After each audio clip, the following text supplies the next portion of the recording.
welcome Robin Hominoff. Robin Paul Hominoff. It's okay, it's been a long time. Thank you, Laura, and thank you, everybody. And really, after last year's event, I did say to Steve here at the Dunes Club, if you could do anything about getting us the same weather. So I don't know where Steve is, but thank you very much, because I don't know, it was in the contract. And there it is, so cool. Thank you very much to the Dunes Club for hosting us. My friend, Sarah Sinclair, where is she? There you are. Thank you very much for hosting us. And there's a lot of people to thank. Really, what? A lot of new friends. I love that. Well, that's the thing about these events. Can everybody hear in the back? Yes, yeah. Oh, and they're waving. Happy people. Waving in the back. I mean, the Reading with Robin crowd is always the best. And I know that people emailed me and said, you know, my friend can't come last minute, or I don't know who's coming with me. And I said, you will make new friends. People always make new friends. And also, it is Rhode Island, so sometimes you find old friends that you're like, you haven't seen in forever. So it's always just, welcome, ladies. Hello. I know it's hard to leave outside. I did want to do this in Adirondack chairs last year, but that didn't work. But I think that's one of the things, and that books bring us all together, and the joy of reading, and happy summer reading. It's just, I mean, this just makes it all, it's just also very special. So I want to thank Brown Bookstore. They're back, are they back there still? Yes. They're back there still. They can come forward and watch, but they've been doing an amazing job selling books at Point Street, reading series, and we love to support our local independent bookstores, and they always have wonderful displays. I know I just got an email from Mindy who said, I was there and I saw your display and I took a picture. Thank you. That was very sweet. So you can always get books. Hopefully you'll get them all tonight and have the author sign them, because there's nothing like a signed and personalized book. They always make great gifts also. Anybody's going to visit someone in the summer and you're thinking the last thing they need is another platter. You bring them a book, a signed book. Platters are nice, and I mean, I always like your platters. But there's nothing like a signed book, really. It's, right? What a gift. So, so there's that. So support Brown Bookstore, please. Immediately following the program, we have it very efficiently worked out. The helpers are right here. The authors will be signing right back here, and the books are back here. So I'm kind of like a flight attendant. Okay. I want to thank Panera Bread. They support everything Reading with Robin does. They're awesome. And I'm always giving out the Panera gift certificates. And yeah, please support Panera. They support authors too. I want to thank in the goodie bags Anchor Toffee, Sweeter's Chocolate. Where's Lisa? Lisa, why are you all the way back there? All right, well, you're supposed to be here. Lisa did an amazing job with the chocolate, and wait till you see what's in your goodie bags. She said she wanted to do a little something for the authors. Oh my God, don't share it with anybody. I want to thank Town Line Fine Wine and Spirits. Is Elizabeth here? Where's Elizabeth? Oh, there you are. Yeah, you've got like some little nips in there too. I know, and Elizabeth did such a great job with those. The Dean Hotel, if you haven't stayed at the Dean or you have people coming in, it's our one cool hip place to stay so far. Oh, except for also the cool hotel here in Narragansett, which, what's it called? The Break, yeah. Okay, that's the other one. But in Providence, it's the Dean. I don't want to like leave anybody out. Book Riot, if you're a book person, you want to go to bookriot.com and check out everything they have going on.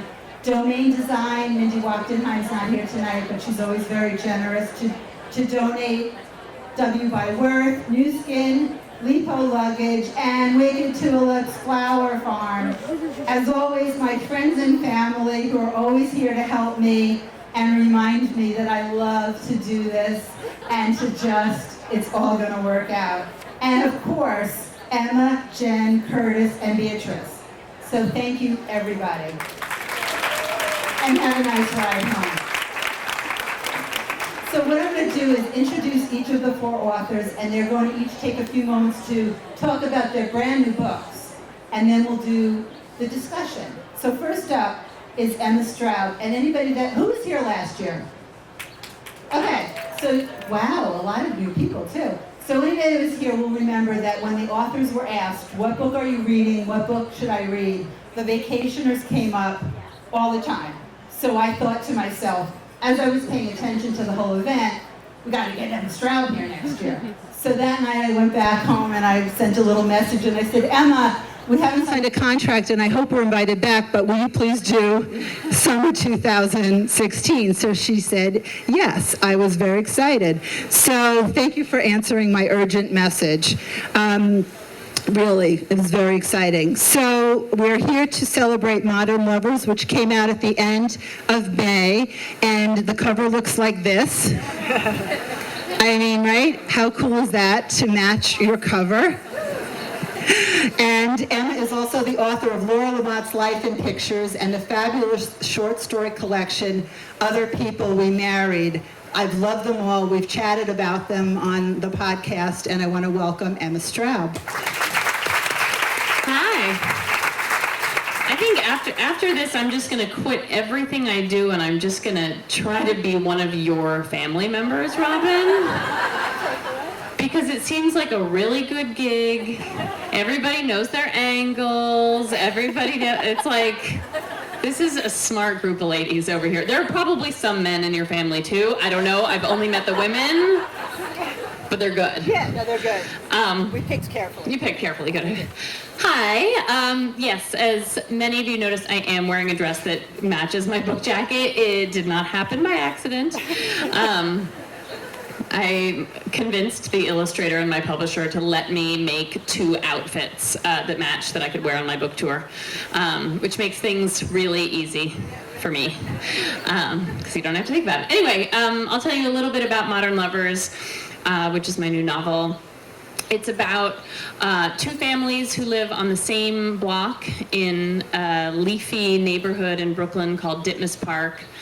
It's a neighborhood that's very much unlike the rest of New York City in that it's big, sort of rambling Victorian houses with very exotic things to us like porches and driveways and garages and things like that, which we don't have much of in New York City, but we do in Ditmas Park. And in these 2 families were in a band together in college, and this is now 20 years later, and over the course of this one summer, the former band members are forced to deal with some sort of old news that's come back, and problems in their marriage, and simultaneously their teenage children are sort of falling in their doomed first love. I say doomed first love because I don't really think there's any other kind. I don't know. We can talk about that later. Maybe all of you are married to your high school sweethearts. One? No, not that we're married to the Dutch boy. Yeah. The Tulip Farm, I know is, oh yes, okay, high school sweethearts. So it does happen. But for most of us, it doesn't work out that well. But when I was writing this book, I was thinking a lot about marriage and what happens to marriage and long romantic relationships over long periods of time, but also what happens to friendships over long periods of time. To me, the most interesting relationship and the thing that I really wanted to spend the most time with in this book is the friendship between 2 women, and how that relationship has changed since they were in college. They're in their late 40s in the book, and how marriages and partnerships are extremely important and can be very fulfilling, but they cannot fulfill all of your needs as a human, and that friendships, especially staring out at this many women, I think you guys all know what I mean, that you really need your female friendships too, and that there are certain things that you can talk to your friends about that you can't talk to your spouse about, and then there are also things that you don't talk to your friends about. There are, I think in marriage, you're often because you've signed on the dotted line, you know that you really have to talk about everything. If there's a problem, you really have to talk about it and get to the bottom of it. But in a friendship, you can sort of say, oh, well, we don't really need to talk about that, the way she always hurts my feelings by showing up 45 minutes late to dinner or whatever. Whatever problem it is you have with your friend, you might not really talk about. And I wanted to sort of to think about that from both sides in a friendship. So, so the book is very much about love. It's about marital love, platonic love, parental love, that doomed first love, except for this very lucky woman. There's also, I'm sorry, Curtis said she was gonna set a timer, and I feel like I'm just off and babbling, here we go. But I was pregnant when I wrote this book, and I was actually pregnant when I wrote my last book too. I don't know what's happening there. But this time around was the first time I wrote a book when I was someone's mother. And weirdly, what it did was it made me feel much freer to write about sex and things like that. I don't know why that is. I think it's because I no longer felt like my sort of primary role in life was being someone's daughter or someone's wife. Like I really, for the first time, I was like, no, like I'm also a mother. Like this is it. Like here I am, like right in the middle of it. This is my actual life that I'm living right now. I can't save anything I have to say for any other time. Like I gotta go for it. So I went for it. So there's a lot of sex in this book too. There's also sex. Applause for sex. I don't know how that happened. It's an easy crowd. It's an easy crowd. There's also a lot of music and food in the book too. So if you like those things, that's also there. I'm gonna stop talking now and let Robin introduce Jen. Thank you. Thank you. Yeah, I've read all 4 of these books, and I adore all 4 of these authors.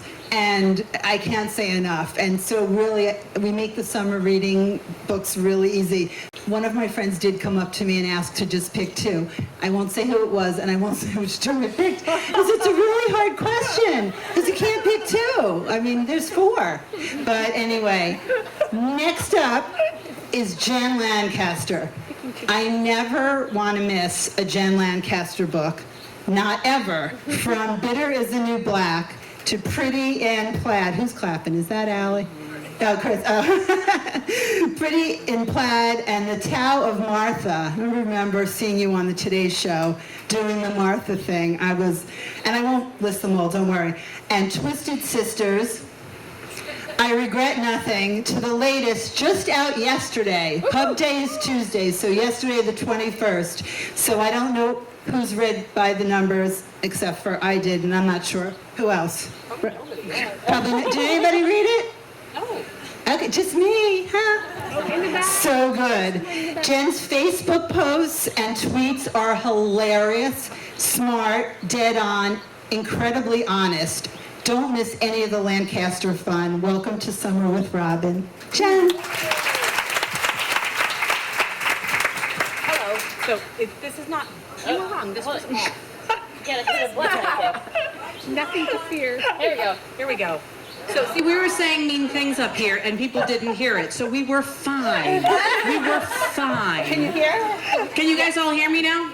Okay, so By the Numbers is, I would say, probably the polar opposite of Modern Lovers. This is my 13th book, so this is the 13th time I have managed to churn out about 90,000 words, completely avoiding the topic of sex. Because I am modest. I just can't.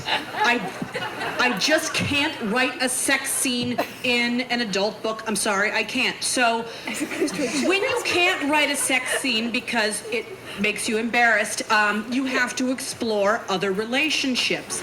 So this is a book about Penelope Bancroft Sinclair, and the interesting thing about this character is she is the first protagonist I've ever written who isn't just instantaneously hateful. I love an anti-hero. I love a Walter White. This is the first time, and I think it was because this is the first time I've ever written a book where I was consistently working out and I had the feel-good endorphins going while I was writing it, that they weren't the meanest people in the world in the book. So this woman is an actuary, and she is at this point in her life, she is 50. She has kicked out her philandering husband. Her terrible millennial children have left the nest, and she's finally at the point where she is reclaiming her life, and she's doing this very tentatively because she's an actuary, so things are they're very methodical. She examines everything very closely, and unfortunately for her, everything begins to go awry. Her horrible children come back. Her parents come back. Her philandering husband comes back. Again, all of this without any sex because I can't. Because I can't. I did read a few years ago, just for research's sake, I did read 50 Shades of Grey, and good God, I wanted to kill myself, others. I can't. The big ironic thing right now is I just wrote my first young adult book. There's sex. There's drug use. There's eating disorder, so apparently I need to speak through the voice of a 17-year-old to actually do it. There's no doing it in this book. You gotta sell the book. Okay, I'm gonna sell this book. What I love about this book is the protagonist is actually likable. The hardest thing I think about writing this book was the protagonist's deep and abiding love for math. I took philosophy in college to avoid math, so that she had to speak about mathematical theorems and why she loved the symmetry of math and how you were able to determine patterns from numbers. That was the hardest part. Turning out the words, no problem. But coming up with somebody who actually wanted to work with numbers, that was difficult for me. And also I have to mention, when Robin invited me to this and I found out who else was on the panel, I said, you have me on the panel with all smart people. Who am I going to talk to? I don't think any of these people have ever used the word asshat in a book. Oh, in a book. They will now. Maybe you will now because that seems to be working. So I really thought that this book would speak to people because there is so much of the sandwich generation going on with people my age. I mean, you think that you're at the age, your late 40s, early 50s, you're starting to get your life back, and your useless millennial children, they're back because they can't seem to leave, and you're starting to take care of your parents. So I thought this is something that people would relate to, although thank God no children and my parents don't live with me. I hope you read the book. It's Curtis's turn. Again, I have set the bar very low, and we all knew that. I'm turning off my mic now. You know, it depends on what kind of bar you're talking about, Jen. You're my kind of bar. Definitely. The book is fabulous and really so full of heart and humor, and and she's right. No sex. But Let me add one thing. Go ahead. Jinx Monsoon from RuPaul's Drag Race followed me today because I gave him a shout out in this book, so my life is done. That's so cool. Just so you know. That is cool. It's smart to do that. So there you go, by the numbers. And next up is Curtis. Oh my God, Eligible. I'm sure I was annoying. I tweet a lot.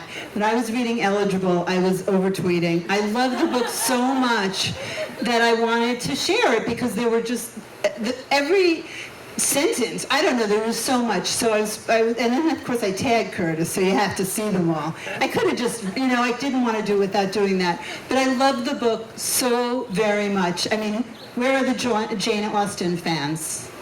Right, so there's plenty. this takes place in Cincinnati, which I didn't realize you grew up. It's just, I loved Eligible. And all right, so there's that. That was off script. Curtis had me at prep. Who read prep? I brought my copy to be signed. Don't let me forget, please. I always forget myself at these things, but I brought my copy of prep. I followed her then to The Man of My Dreams. Well, actually, I already had The Man of My Dreams. The book, The Man of My Dreams. American Wife, Sisterland, and now Eligible. And as with all of these authors, they write it, I'm going to be reading it and telling you to read it. Welcome, Curtis Sittenfeld. Okay. Thank you so much, Robin. Thank you for including me in the event. This is such a delight to be with the other writers up here and to meet. I hope I meet almost all of you.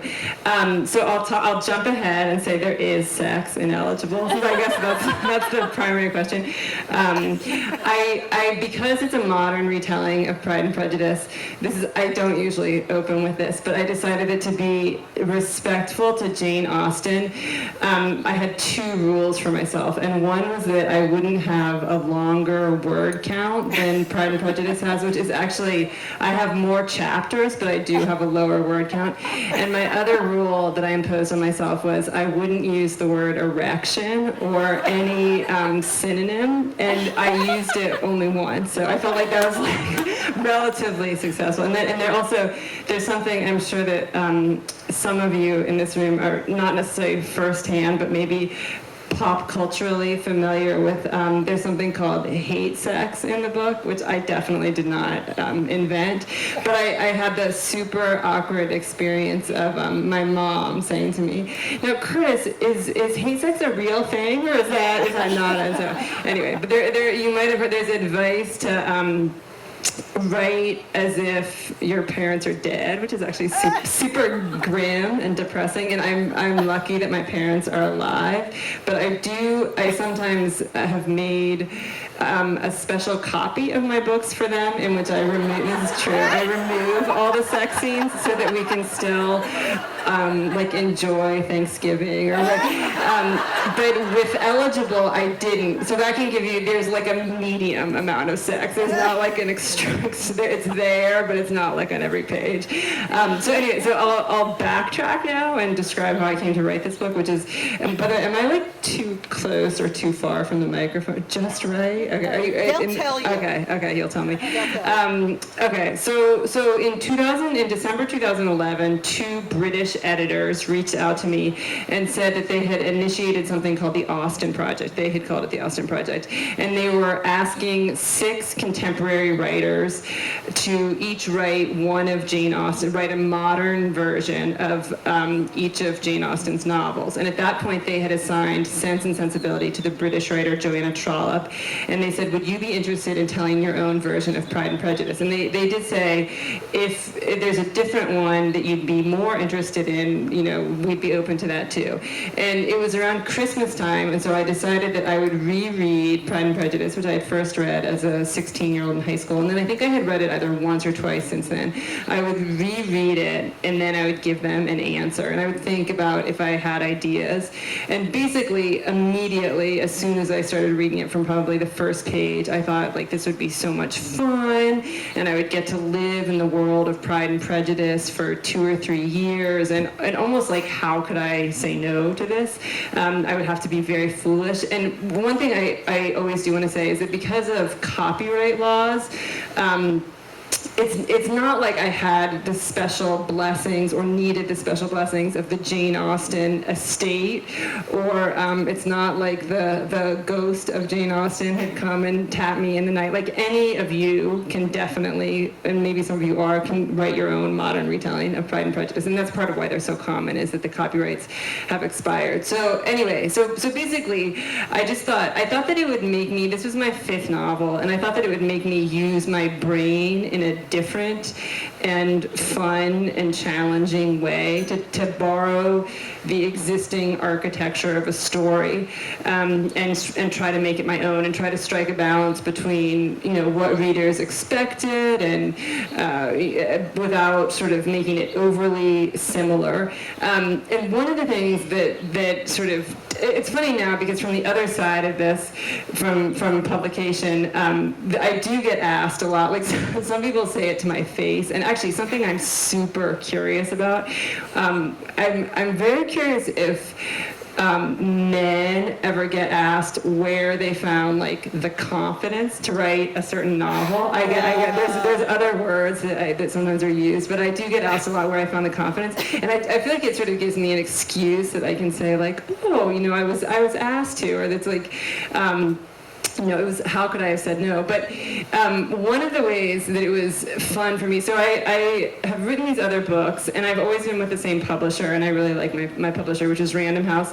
There is sort of a discrepancy between the covers of my books, like they kind of look like they're kind of candy colored and festive and maybe look like they're, I don't know, like fun, uplifting beach reads, which they then sort of have dark elements to them.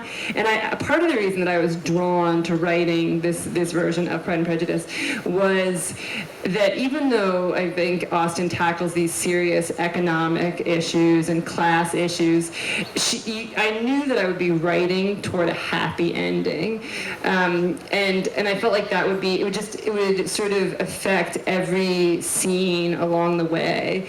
And when I was in graduate school, so I got an MFA in creative writing, and at one point when I was in graduate school, you know, you turn in a short story, and then you actually have to sit there silently. It's like the sort of one of the rules while everyone criticizes your writing, and then you say thank you to them. But this guy in my class, who I don't think was particularly fond of me, he one time said, Curtis, every time you describe someone's breath, it's always bad. and I felt like, well, if I'm writing like toward a happy ending or towards, you know, like marriage and a love scene or something, even if I'm writing like a romantic scene, it will actually be romantic and not like awkward, or like, you know, the characters are going to feel regret at the end of it or in the future or something. So and it turned out, the one other thing I'll say,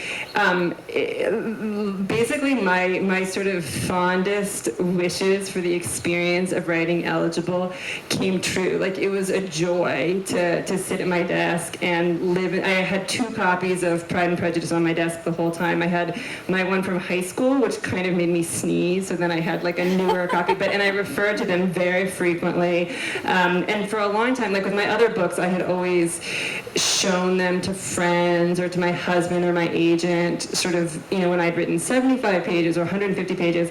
And with this one, I essentially, I think that I showed my editor maybe like 30 pages to prove that it existed, but I didn't otherwise, and you know, it's sort of swelled to 400 or 500 pages, and so I would think, like, if I've gone down a wrong road, I've gone very far down that road, but I've like really enjoyed myself, which you sort of can't ask for more as a writer. So yeah, it's as Robin said, just the very short plot summary is that it takes place in 2013 in Cincinnati, Ohio. I aged up the Bennett sisters, so instead of being in their early 20s, Jane, the oldest sister, is about to turn 40. She's a yoga instructor. Liz is 38.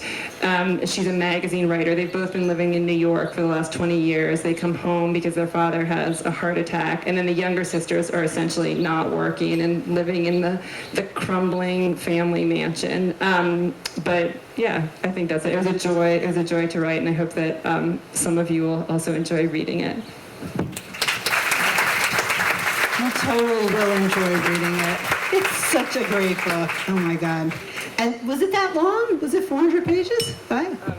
It was a breeze. It has very short, I think it has like 160 chapters. Yeah, but they're, like... So you don't have to commit. No.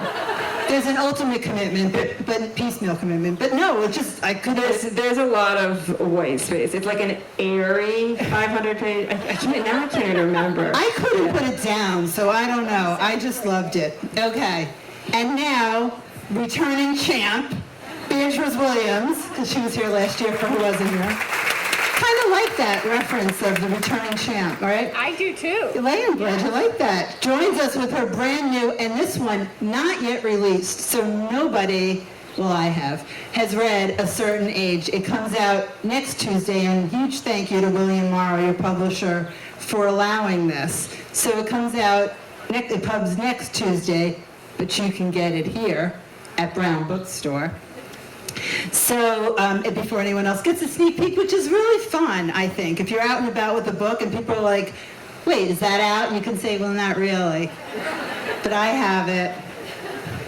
Last summer's Tiny Little Things was one of my favorites, as well as 100 Summers, The Secret Life of Violet Grant, Along the Infinite Sea. And now she's a bit closer to us, living closer in Connecticut.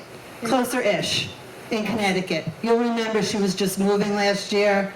No, we won't talk about it. Welcome back to Summer with Robin Beatrice.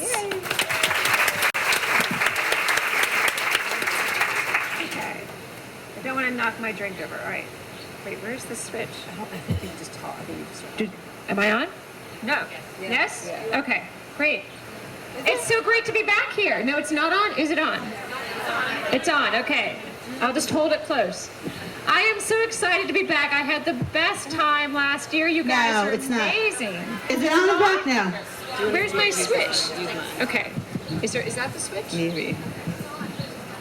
It's just not loud enough? Is it on? Oh, it's on. Oh, that's on. Sorry. Talk quieter, Beatrice. Okay.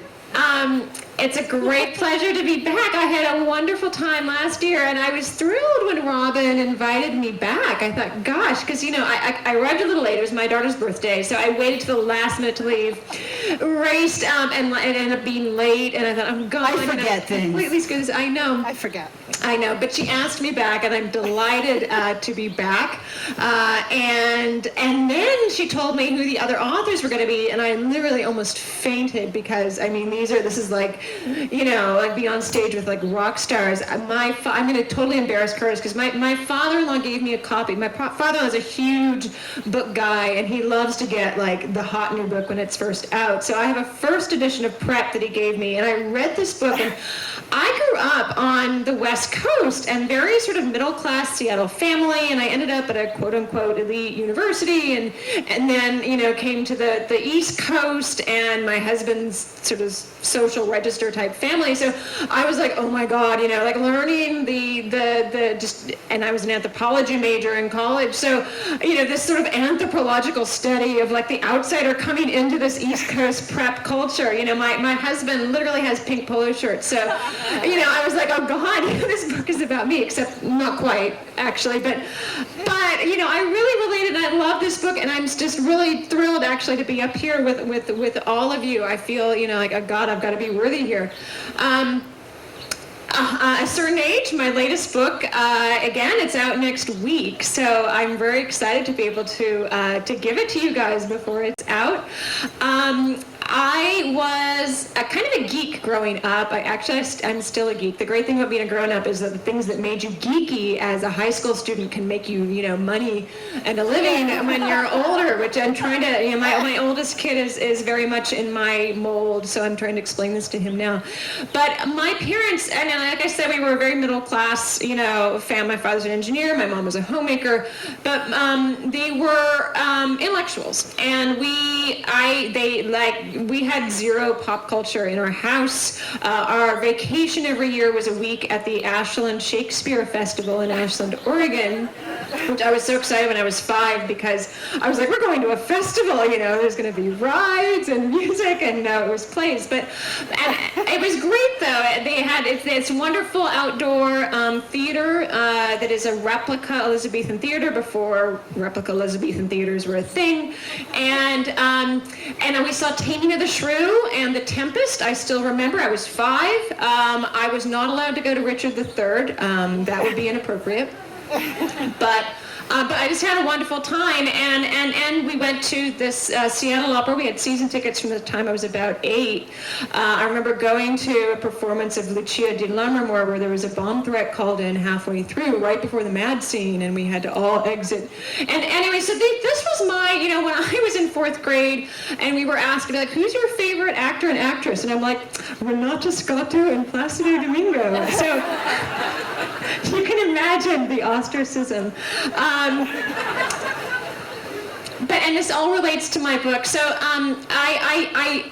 I kind of feel like, so I've always loved Der Rosenkavalier, Richard Strauss. It's a wonderful comic masterpiece. And when I was thinking, as you who've read my books know that I tend to write in the first half of the 20th century, but I haven't written about the 20s yet, which is that's kind of like, the big game. The 1920s is where it all went down.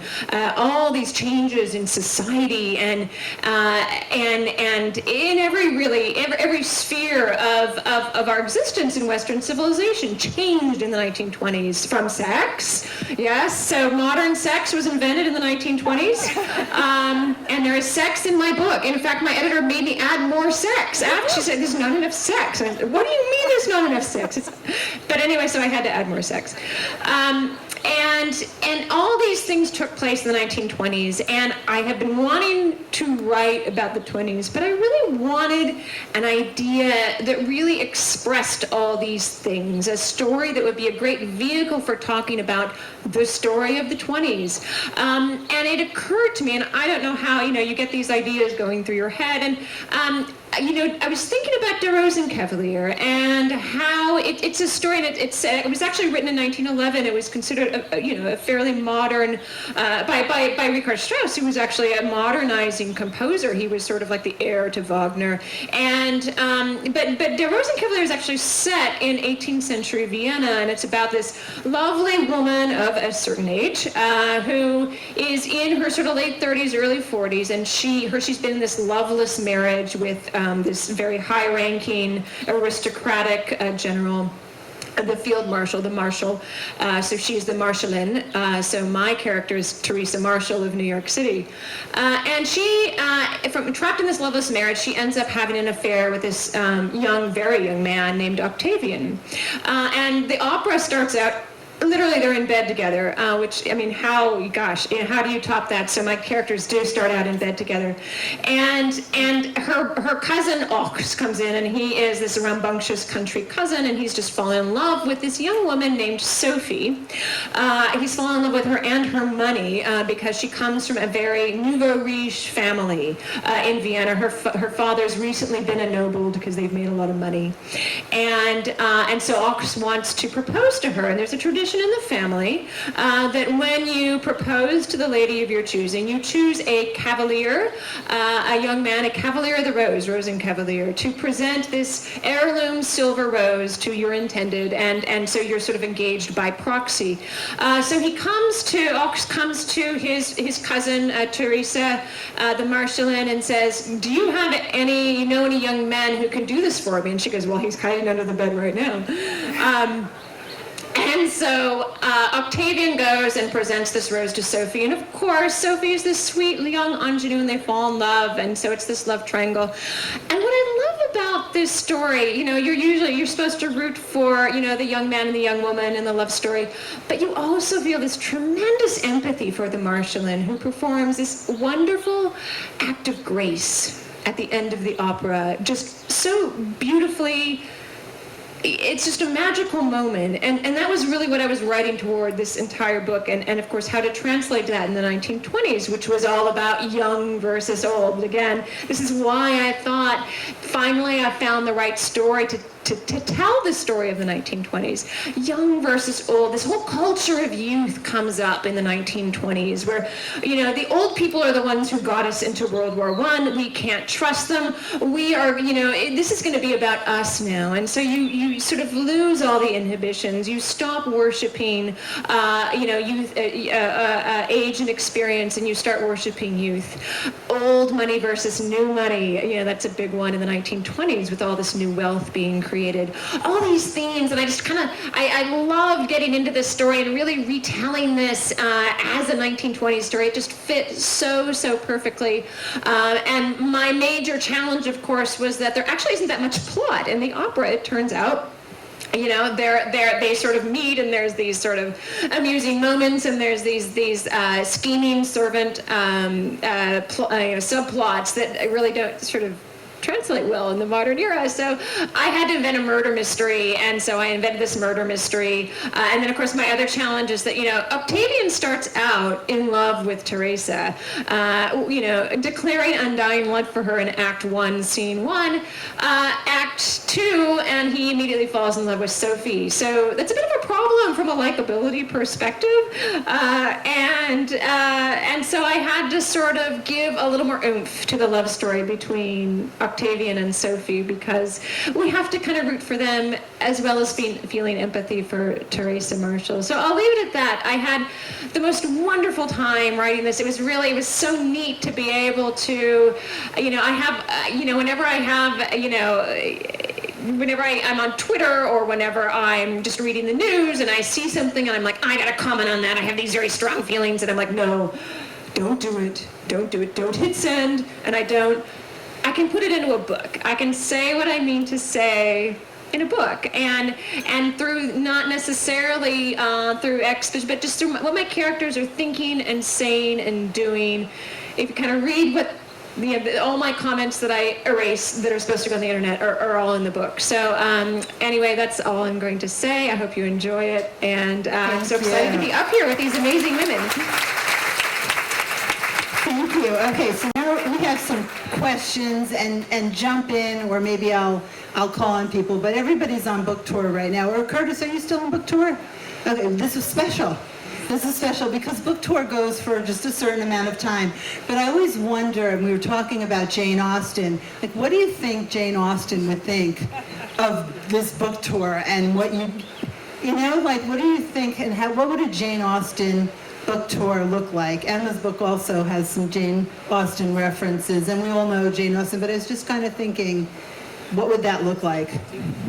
So I don't know if people know that Austen's novels during her lifetime were published anonymously. So it was like as different as it could be from our, you know, feverishly self-promotional sort of existence. So I don't know. I mean, I have to say, I think that there are people who, like, I've had people say to me since Eligible was published, like, some people will say, you know, like, Jane Austen would be delighted, or people will say, usually not to my face, but sometimes online, maybe it's Beatrice saying online, they'll say Jane Austen would be rolling in her grave, and I feel like that's probably in both cases, it's probably a little difficult to prove, right? Like I feel like what I've done is presumptuous enough, and so I try not to speak on behalf of Jane Austen. But I mean, the thing that I'll say, the question that you didn't ask that I'll answer instead is, I do think that Jane Austen, because I think this would be universal to, you know, pretty much any writer, would I suspect be delighted that she's still considered so relevant, and such a, like, actually at one point I put Jane Austen on Google Alert for myself, and I had to quickly stop it because it was just this like avalanche into my inbox of things that had nothing to do with her, where, you know, you can it's just, yeah, like she's totally permeated our culture. And so with specific regard to book tour, I don't know, I mean, maybe I would think that she would like to get some credit in the end, but I do hesitate to speak for her more than I already have. Speak for her. I like to think of Jane Austen putting up like 450 Instagrams of her lobster salad at lunch. That's what she would do in my world. I like that. Yeah, I mean, I also think that, like, this is actually, it's so much more fun to think about, like, what someone else would do and would think about book tours than to, like, talk about the reality of it. But I do think, like, one of my favorite parts of going on book tour is coming to things like this and meeting lots of people. And because then you're like, wait, you can have a Dutch husband and have a tulip farm, and like I apologize about my tulip farm novel, you know what I mean? Like that's how things happen. You know, it's like you meet someone and you're like, oh, the world. And I feel like Jane Austen would be into that also.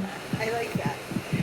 Well, you know, the thing I love about Jane is that the more we learn about her, the more we realize she was just like us. I mean, the gossip that went on, I mean, she was really, you know, what went on behind the fans, you know, I mean, they were very gossipy and they had lots to say about everybody. It's so fascinating, and what I do for a living, because I write historical fiction, is to try and put you, the reader, in the place of somebody living in another age.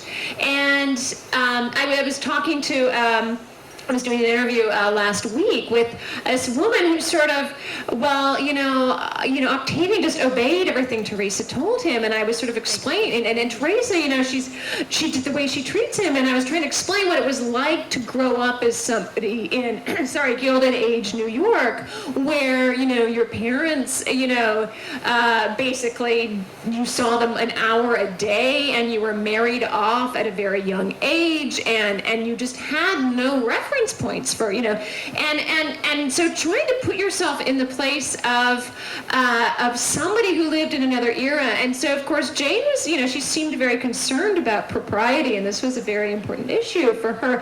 But if Jane Austen, you know, was with a clone of Jane Austen were born today, you know, I think she'd be all over social media. I mean, she would be like tweeting. She's so sharply observant of, you know, she would be Jen, actually. You know, she would be so sharply observant of society and everything going on. The Tower of Jen. Just like, exactly, and so witty, you know, exactly. Yeah. So Jen, there you go. I like that. What do you think, Jen? Yeah, probably not.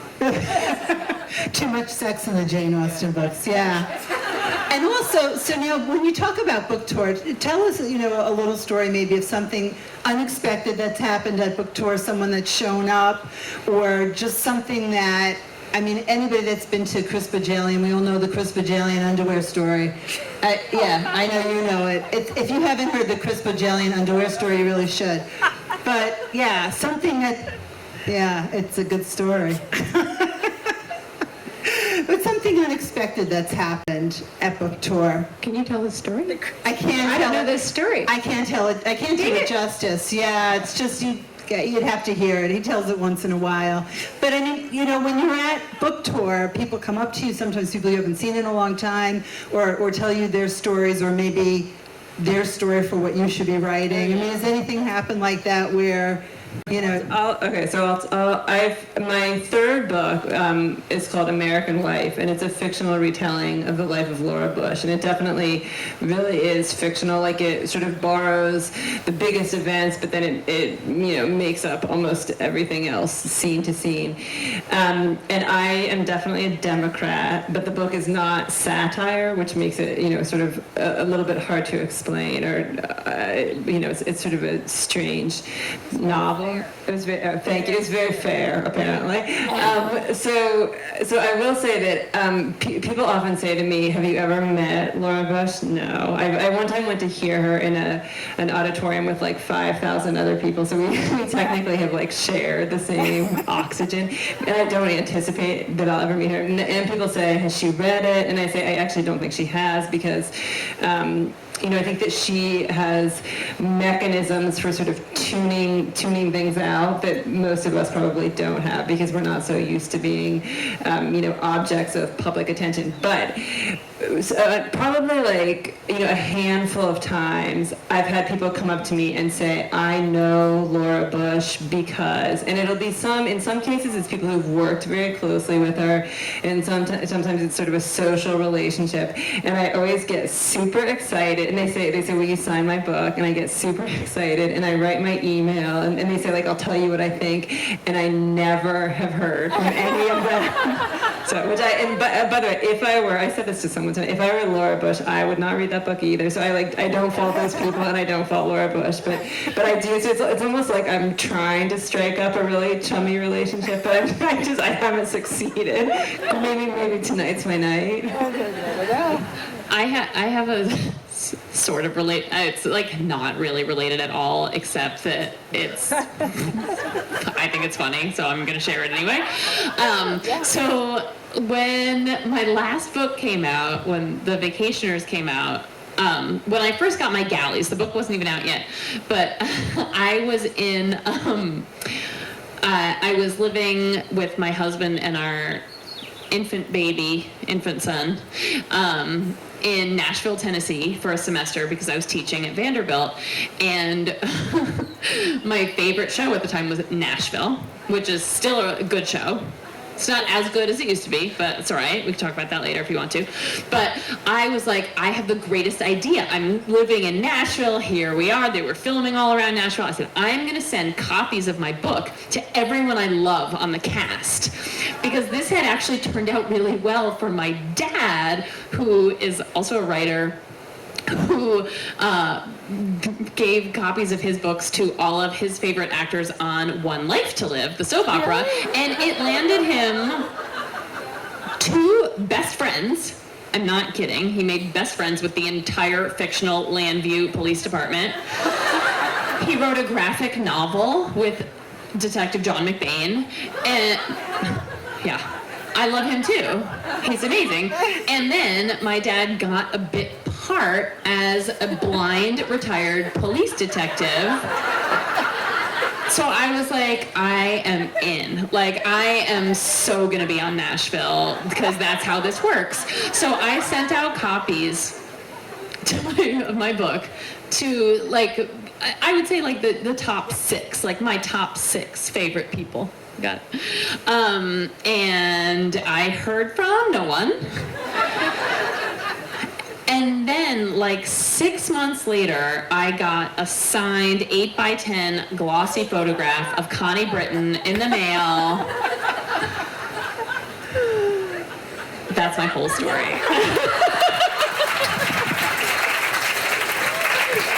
I also have a land use story. Do you? Yeah, my sister met somebody that was on the show, Terry. Who was it? Terry, he played a cop. I don't know, she got us invited. We spent a lot of time on the set back in the day, yeah. Haven't heard, who else knows Landview? Yeah. You do, yeah. We spent some time with all of them. Those were good times. Yeah, you got to chat with people on the train. You never know who they're going to be. Yeah, we did. We got ourselves invited. Yeah, we did. Laura got herself invited, and then she got me invited, so we had a really good time. So the book tour is something that is part of the book promotion and all that. And some of you mentioned social media and how Jane Austen would handle that.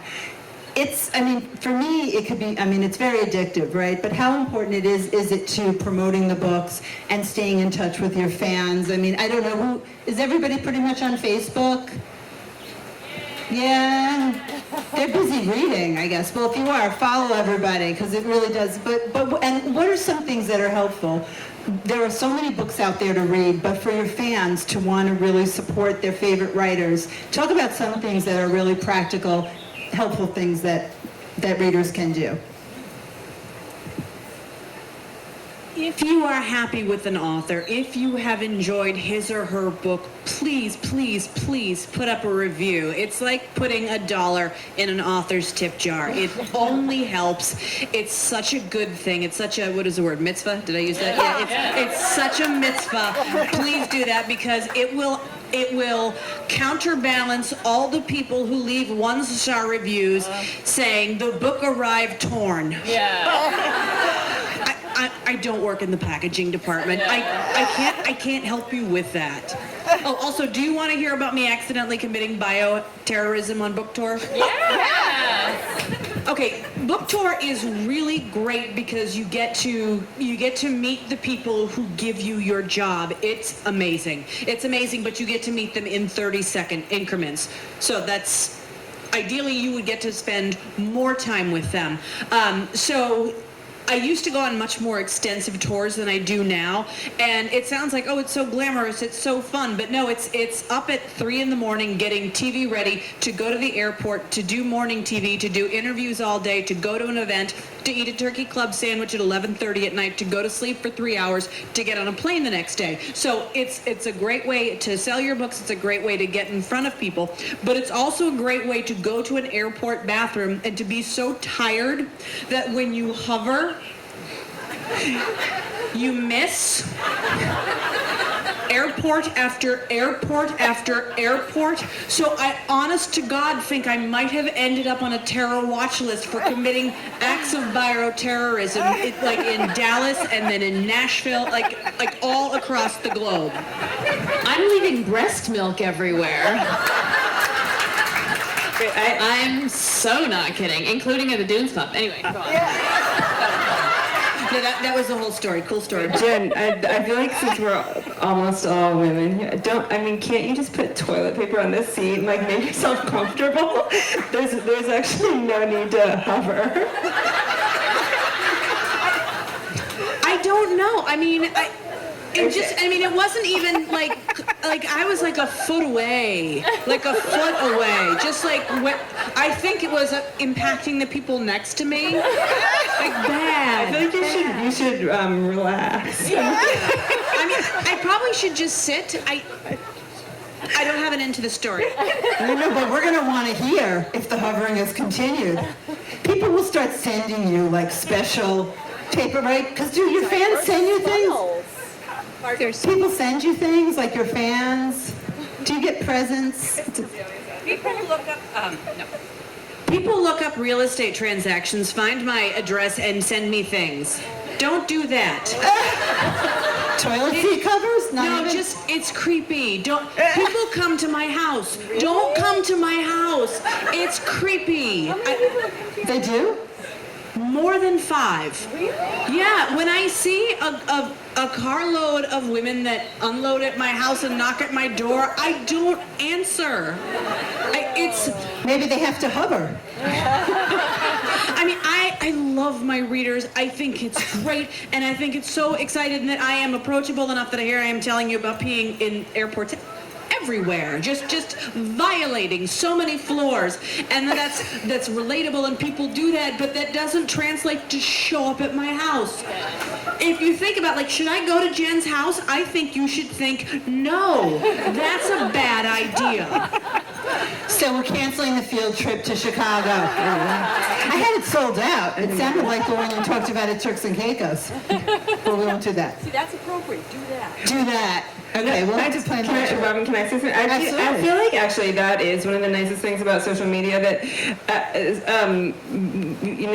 like Emma, I have my children aren't as young as Emma's, but I do have youngish children, which I guess is my excuse for, I've actually gotten some incredibly touching letters from readers, and I'm horrified and ashamed to say, like, I feel like since I had children, I have not responded to them, and they come through my publisher, and they're beautiful, and I read them and I save them, and then I don't respond to them. But I actually think that social media does serve a purpose. Like I always read my Twitter feed, and I sometimes read my Facebook feed. Actually, I will a little sort of publishing tidbit is that when Eligible was coming out, I was like technically on Facebook, but it was almost like the 24-year-olds at Random House were like I would send them an email and then they would post, and then finally I was like, I think I can master this.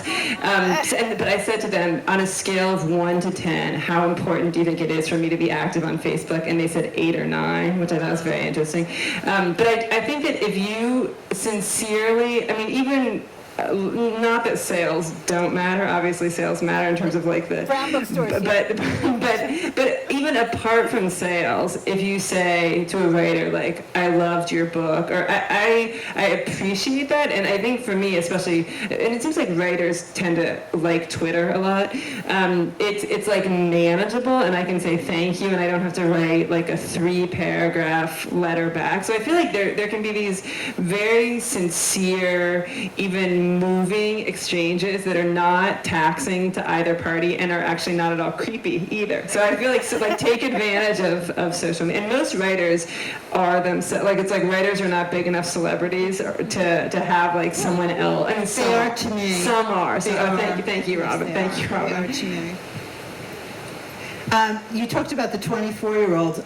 If you were to give your 24-year-old writer self advice, because this came up last night at my event in another way, what kind of advice would you give to somebody young starting out, or to yourself? Things that you sort of would do differently, maybe. My 24-year-old self was still going to be an undergrad for another 3 years. So I would just tell her to take her time, because it worked out. Oh, yeah. I feel like Beatrice needs to get in on this. Well,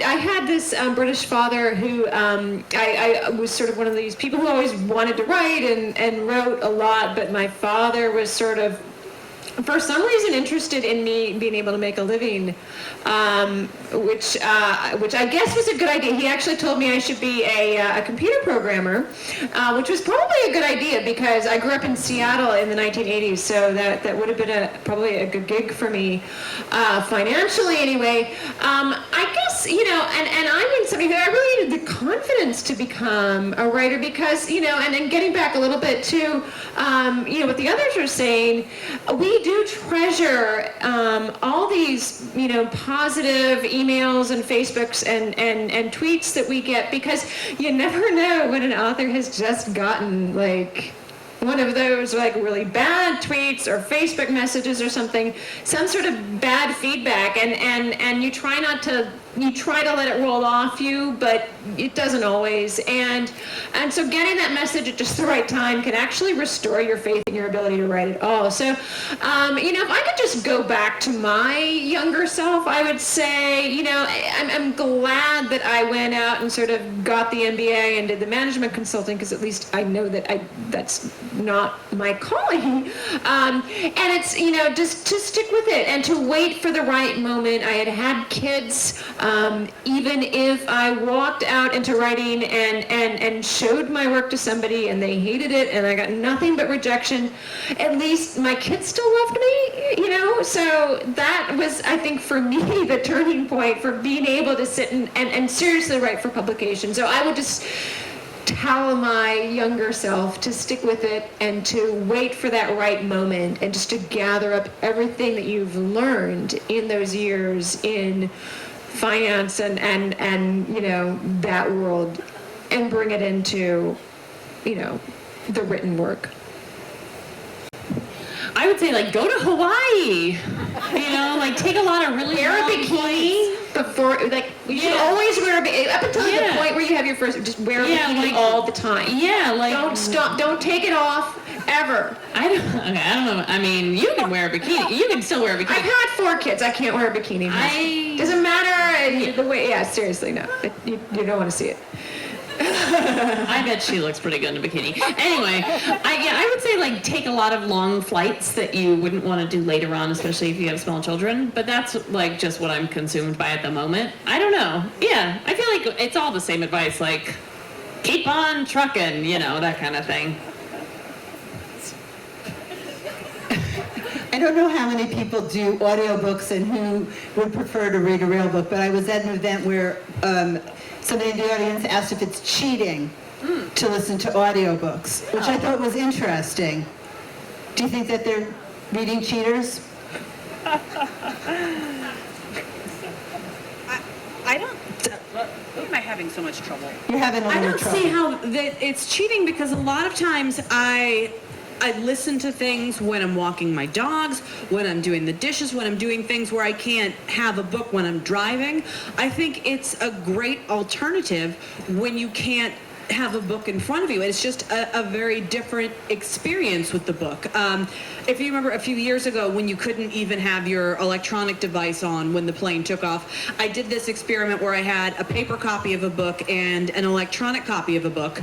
I mean, not an audio book, but I found that I actually got more out of the actual book than I got out of the electronic book, even though it was the exact same thing. And I think that when you listen to an audiobook, you hear an entirely different interpretation as well. I mean, I think it's fun. I don't think it's cheating. Maybe if you're just sitting there, it's lazy, but If you're reading, if you're listening and doing something on the same level. I just thought it was an interesting question because I never, and it's cheating. Cheating always sounds a little, naughty, right? I mean, it's cheating. And as far as reading goes, will you put a book down? Because I know there are a lot of people I've spoken to that will not put a book down. How do you guys feel about not any of these, but other books about putting a book down? Oh yeah. Yeah, I definitely put it, life is very short, and I feel like if anyone has any guilt about this, if there's anything I can do to absolve you, actually, I'm totally fine with you putting my book down too. Like, if you don't like it, I can't imagine why you would finish. I feel like there's so many books that are so good, and you just have to find a better book. So definitely 100%. I feel like sometimes, in theory, I give a book 50 pages. There are literally books that I've given up on the first sentence, which then I'm not even sure if I've technically started it, but life is short. Yeah, I worked in a bookstore for many years, and that was one of the things that I really loved to do while I was at work, was be like, oh, I've always been interested in reading X or reading the work of whoever, and you pick it up and you read a few pages, and then you're like, this person is not for me. Right. That's fine, and it doesn't matter. You're not hurting anybody. Oh God, I love putting books down now, because I'm just that's just a book. Especially my to be read shelf is hilarious, and there are so many books that people send me, and I'm or that I buy, and I'm oh yeah, this could be a thing that I do, and then I pick it up and I think, no, it's not. Yeah, because I mean, we have a limited number of books. It's so sad when you think about it, that there's a finite number of books that you get to read in your whole life. It is sad. Sorry. for me, I will put a book down, but I generally don't blame the book. I usually think that it's my fault, that if I'm reading something, it's just not what I have the appetite for at this point. Oh, it's snowing out. I guess I don't want a beach read where I'm reading about the sweat on the Chardonnay and the smell of the salt water. I mean, it's just, I will put it down, but I almost always go back, and if I don't like it, I will read it and tell myself how much I hate it the whole time.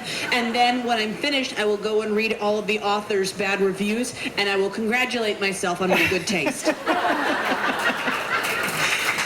And speaking of books, because this is, I guess, our final question, books that you're loving right now, books of your, that you'd like to recommend, because that's the one thing that I know everybody likes to know, to add to their TBR list. So favorite books on your list for the summer that you want to share. I'll start. Okay. I cannot be a bigger advocate right now for Frederick Bachman. A Man Called Uva. My grandmother told me to tell you I'm sorry. Britt Marie was here. He's a Swedish writer who really concentrates on characters. I mean, Britt Marie is here. An old lady takes over a rec center. Boom, there's your story. Done. That's it. But in each book, he's so darkly comedic. There are animals in each book. They're not main characters, but they move the action along so beautifully. You get inside their head. He has such an affinity for old curmudgeons. I love him so much. I want to make a suit out of his skin and wear him around. Thank you. That's a scary thing to follow. Okay, I'll just have a little list. Things that are coming out this summer that are so good. Okay, so my friend Ruman Alam has a debut novel. Yeah! Oh, I love it. People are clapping. It's called Rich and Pretty. Don't miss it. Don't miss it. It just came out. It's a novel about two female friends. He's a man, but don't hold it against him. Then I have another book, also by a man, named Stuart Nadler, called The Inseparables, that comes out in July. It's really good. It reminds me of Meg Wolitzer, and Meg is my personal goddess. So I'll recommend that one. Ann Patchett has a new book that comes out in the fall, but I'm reading it now, and I just am obsessed with her. I'm not gonna say what Jen just said about the skin suit, but because she owns a bookstore too, and like I don't want things to get weird, you know. So I recently read the third as yet unpublished novel by a good friend of mine. Although I will say I would never recommend a friend's novel just because the person's my friend, because as mentioned, life is short and some of my friends are bad writers. But my friend Susanna Daniel, I feel like this is an audience that would appreciate her work. So her third novel isn't out yet, but her first novel is called Stiltsville, and it's beautifully written. It's about this marriage over like 40 or 50 years. It takes place in Miami. It has an amazing sense of place, very smart. And then her second novel actually also takes place in Miami, and it's called Sea Creatures. It's more of a page turner. If you were going to pick between them, I think I would actually pick Sea Creatures. But anyway, Sea Creatures by Susanna Daniel. She's a super smart, and also her writing is a pleasure to read. Her character development is excellent. Thank you. And Robin always warns us about this question, and I actually had to. There's so many. It is, because you blank out, and you have so many friends with great books, and you blank. And of course, obviously, I've got some of my favorite writers up here as well, so that kind of eliminates some of my obvious choices. So my first thing, and I'm always recommending this to people because I love historical fiction, and I think if any, and I don't want to say I was inspired by these books, but they were my historical fiction binge read, by which I mean I have 4 children, and every time I had one, when I was nursing the baby and or sitting there on the breast pump, I would go right through again and read all of Patrick O'Brien's books, and there are 20 of them in the Aubrey Maturin series. It's about, and it's like all men basically, and mostly it's set in the British Navy during the Napoleonic Wars. But it's such a study of friendship and character, and talk about just this ability to absorb you in a historical period, not by throwing a bunch of facts at you, not by giving you a history book with some personal stuff in there, but just absorbing you into a world, which is what I try to do in my books. Patrick O'Brien, just amazing, starting with Master and Commander, and it's just got so much woven in. This guy's got a brain that just, those are amazing. There's a book coming up, and I unfortunately my TBR stack is woefully neglected because I've had a bunch of deadlines lately. But I did get a book, and it's not out till next summer. But it's this woman, Kimberly Tate, and she's more of a millennial. This is like a millennial Gatsby. It's really fascinating. It's a great sort of study in, and in this sort of millennial search for authenticity, and the people who are like super high tech and the ones who are like super retro, in just this search for, what is meaningful and authentic in this incredibly digital world we have, in this Facebook and Twitter world where we have these social media personas. So, great book, really interesting book. I haven't quite finished it yet, but it's really fascinating. Kimberly Tate. It's called Fake Plastic Love. And you'll have to wait till next summer. I'm really sorry. I'm so far behind. But anyway. No, that's awesome. And I think it is a hard question, because I know when I go out and about, I always am thinking of what have I read lately. So it wouldn't seem like a hard question, Jen. But in fact, doing a lot of events, it trips people up. I just got a $300 Amazon settlement. I just had a Fiesta. She just got a Fiesta from Amazon. I don't know if they heard you. But I want to thank everybody, and please do check out everybody's Facebook pages, Twitter, and send messages. They will get back to you. Also, Reading with Robin. And before I go, I want to say, Evening with Authors, the 8th annual Evening with Authors is happening on October 5th, and just like tonight's, it will sell out. One of our authors is here, Ellen Herrick, the Sparrow Sisters. Ellen will be here, along with Alexander Chi, right? I know, Curtis, and Wally Lamb. I know. So that is Wednesday, October 5th, and there'll be a Dunes code you can use. If you're not on my email list or a friend brought you who might not remember to invite you again, please make sure to be on the email list. I want to thank everybody. Thank you so much. Emma, Jen, Curtis, Beatrice. They're going to be back here signing. And happy summer reading, everybody. Thank you for coming.